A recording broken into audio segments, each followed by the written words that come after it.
In '79, I got wind that the Jazz Crusaders were looking for a bass player, so I actually started making calls out to LA to find out if it was true, because I grew up loving the Crusaders too. Being from Texas, you know about the Crusaders. That's the one kind of R&B crossover jazz group you know about, because they're originally from Houston.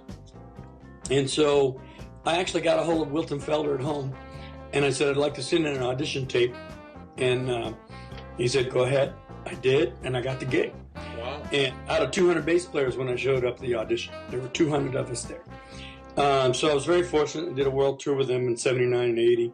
On the band was not only Joe Sample, Wilton, and Sticks Hooper, but Ayrton and Bob Mann, the great guitarist with James Taylor. So it was quite a stellar group. I learned a lot. Again, always been in this wonderful learning environment where everybody was better than me, helping mentor me.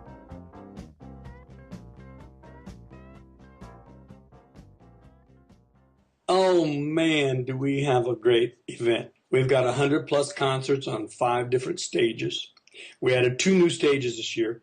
We've had 3 in the past. We added 2 new ones this year. One is sponsored by the Ella Fitzgerald Foundation's The New Voices stage.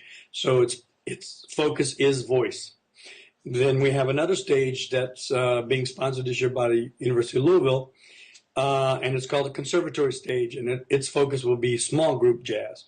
So a mix of high school, collegiate, and some pros on that stage. 90+ clinics and workshops.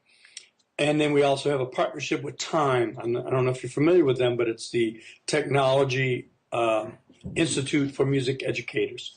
And so they have 4 rooms of technology-focused clinics. So we have a total of 9 clinic rooms this year. Last year we had 4. We've got 30,000 square feet of an exhibition. We've got 100 booths this year and about 22 tabletops. So wow. A lot more folks covering the gamut, a virtual plethora of products. Who should attend the conference? Anybody and everybody that has any kind of contact with jazz or any interest in jazz. If you're a student, you should be there not only to interact with your fellow students around the world, but to interact with all the pros that are here. The thing about this kind of event is you're walking down the hall and look, there's David Liebman, the NEA Jazz Master last year, or look, there's John Clayton.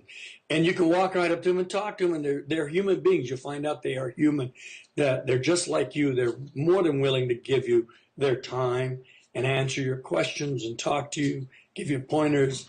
And it's just a big family that everyone comes together once a year. And we continue to grow for that reason. And we continue to spread the word, and we continue to make believers out of people that this music is indeed an art form, and it is here to stay. It will thrive because it does represent life.